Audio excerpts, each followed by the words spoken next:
For 8 years, it was a cold case, a trauma that she was just going to have to live with.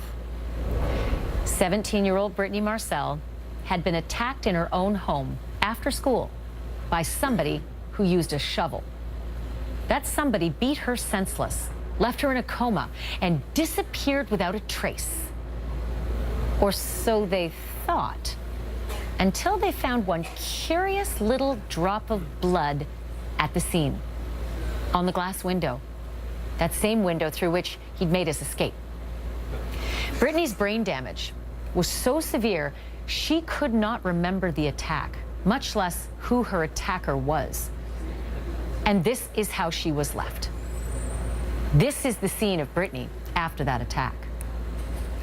So that little itty-bitty drop of blood from the guy who did this to her, well, it turned out to be really, really big in terms of importance. But it also sat virtually worthless in the evidence room. All of that changed, though, about a half-decade later, when a new detective suggested something a little unorthodox: hypnosis. And that's what you're looking at. Brittany went for it. And then Brittany started to remember. He's hurting me. Did he say anything? Mm-mm. 2 years into her treatment, and Brittany recalled a name. This guy, Justin Hansen, a contact she actually had in her phone. He was an older boy who reportedly worked in the same mall and used to drop by and visit her from time to time. And when police went to find him, there he was, a father, with his kids in the car at the grocery store where they made the arrest. You're wanted for some stuff, okay? I didn't do anything wrong then. Okay. I'm so confused. I'm sick. I feel like throwing up. I don't know what the hell's going on right now. So what's going on? I don't know what the hell's going on. What were you briefed on? Like, what's... Well, they'll explain it to you. Let them explain. I don't know what the hell's going on right now. Hansen refused to give police a DNA sample to compare to that single itty-bitty drop of blood.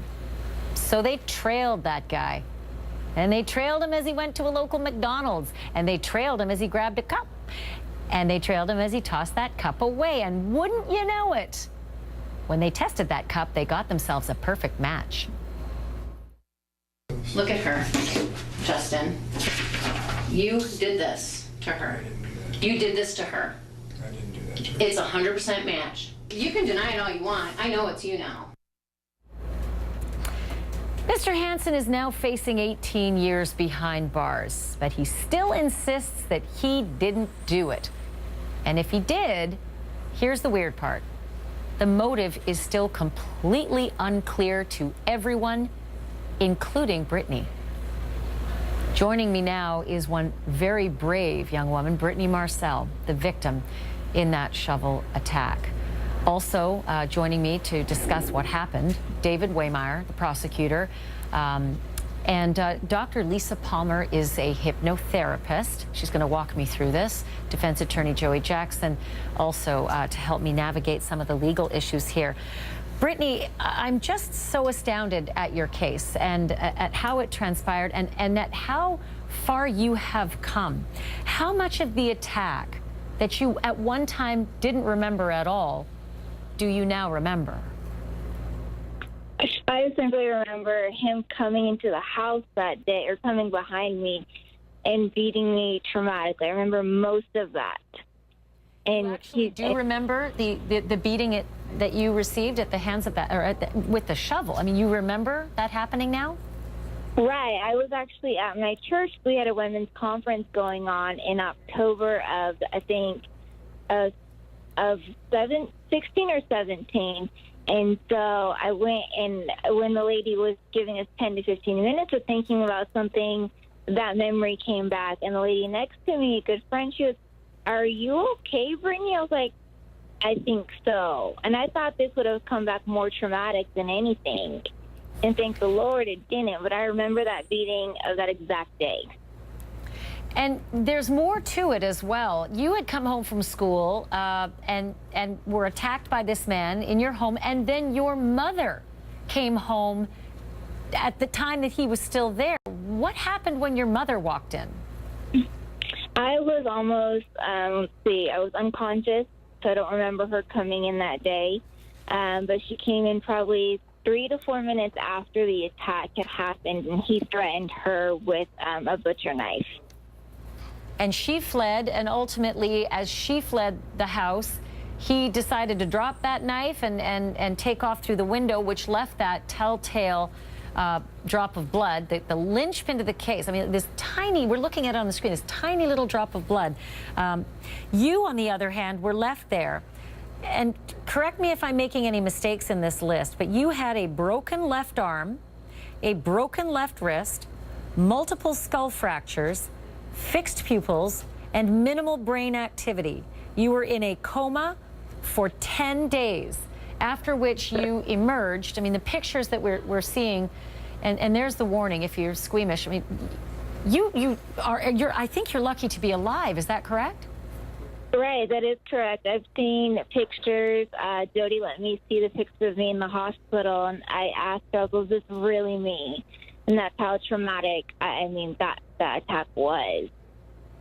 Just unbelievable. Can you tell me what your road to recovery was? That there were these 6 years where this case was cold, where you had no memory at all. What happened in those 6 years? How did you become the person you are now compared to the person on that gurney in the hospital?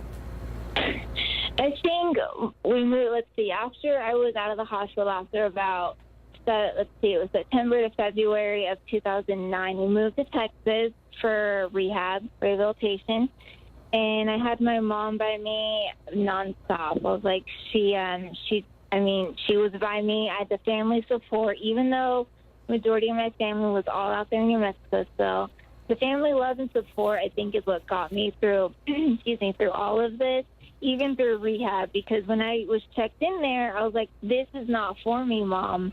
I was ready to walk out.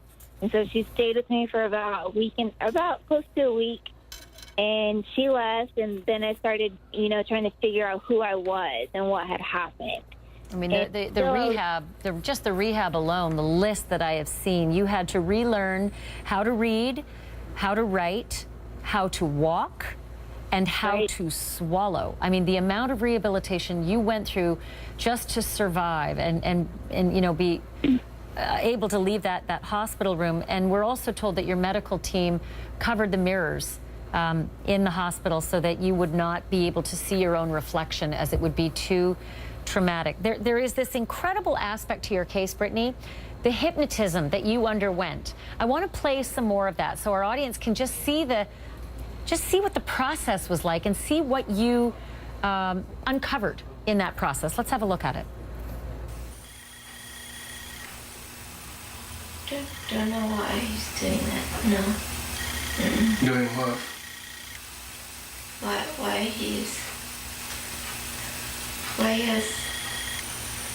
has tape and shovel or a stick or something.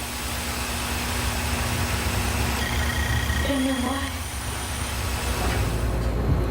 So Lisa Palmer, this is a good time for a hypnotherapist and psychotherapist to explain to me, how does this work? She is unaware of anything that transpired during that attack, and then she goes under hypnosis 6 years later, and it all starts coming back. How does it work? Well, first of all, Ashleigh, it's very important to understand how trauma works first, so we can then understand how hypnosis would be beneficial in retrieving these memories. You have to understand that when a trauma happens, the trauma memory is processed different than regular memory. So the brain is now in survival mode and not in its rational mode. So when we're doing hypnosis, we're really trying to activate some of the neural pathways that were formed and revisiting those pathways that were formed during the time that the trauma happened and when the memory was encoded. And depending on how strong those neural pathways are, we can access the memory more quickly. Well, it's so miraculous to me that name came back to her, and lo and behold, that match, was a solid match when they went to track him down. It is fascinating, though, to see Justin Hansen when the police arrive and start questioning him at his home. You know, they arrive at his home. He's now, at this point, he's got kids, he's got a wife, which is not the case anymore. He's divorced. But at the point they get to his home and he's got the kids and the wife and all the rest, and he's lounging around in his living room, it's fascinating to hear his response when they start asking him for the key issue, and that is the DNA. Have a look at this. Yeah. If you know 100% that you were never even in that house, there's no way that it's going to match anything. Yeah. Okay. So that way we can just say, yep, talked to all these people, everyone gave it, you're excluded, doesn't match. They were cooperative, and then no one has to come back and talk to you again. Yeah. Does it make sense? It does.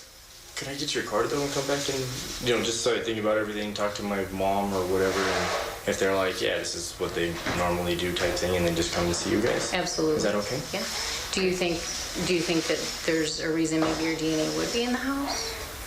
No, I don't think there's a reason it should be in there. Well, Justin, you go ahead. You talk to your mommy. It's not going to help you because ultimately the charges that came down on that man when the DNA was a match: kidnapping, attempted murder, aggravated burglary, aggravated battery, aggravated assault, and child abuse. And when we come back after the break, I got a couple of questions for all of you. And that is, how many years is he going to spend behind bars? And is he admitting to doing this, or is he giving us a reason? Why a deal? It seems to me, with the drop of blood at the scene, for a guy who really had no business being at that house, it's a strong enough case, and yet it is it's a plea, a no contest plea. I'm not going to admit that I'm guilty, but I'll just take what you got. And instead of that big long list of all those charges, it's just attempted murder and aggravated burglary. The question is, why the plea, and how long could he spend behind bars? So the main reasons are the issues with the case, and are very common with the case of this age. There had been evidence that had been inadvertently destroyed by the police department over the course of the investigation. And then also there was just a single drop of blood that matched to Justin Hansen.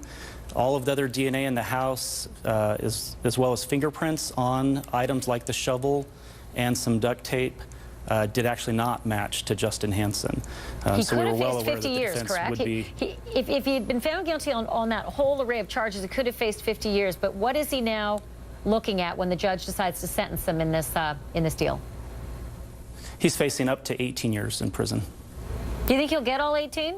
Because he's not admitting, he's not taking responsibility. It's a no contest. It's, you know what, I got kids at home, I'm going to just take what you have and go home, and I'm an innocent man. And judges, they want responsibility, and if they are going to go light on you. Exactly. I think the fact that he is not accepting responsibility by doing the no contest plea, and that he's still maintaining that he didn't do it, may very well backfire against him and actually encourage the judge to go on the high end, if not the maximum sentence. You know, he gave an interview to 2020, and if you want to know how non-contrite he is, just have a listen. Did you take that shovel and batter Brittany Marcel on the head with it? No, I did not. You were not in that house? No, I wasn't. Was it you who jumped through the window? No. So why didn't you fight it? It was hard. It just seems like everything just kind of stacked up against me.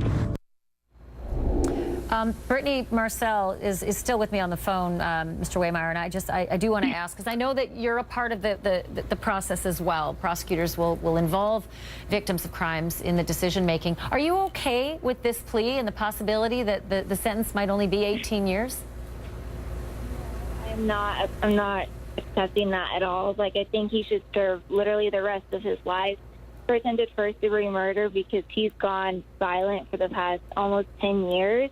After I've had to undergo 18 surgeries and still counting, and it's not going to stop. I was like, this is going to be lifelong for me. You are amazing. You have come back from near death, and you have obtained your high school diploma and then graduated college.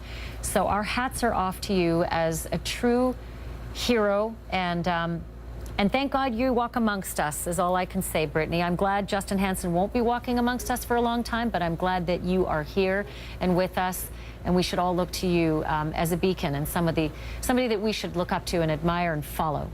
My thanks to not only Brittany, my thanks to David Waymeyer as well, and Lisa Palmer. Joey Jackson, I'm going to ask you to stay on, if you will. There's just a whole lot more to cover, and including this.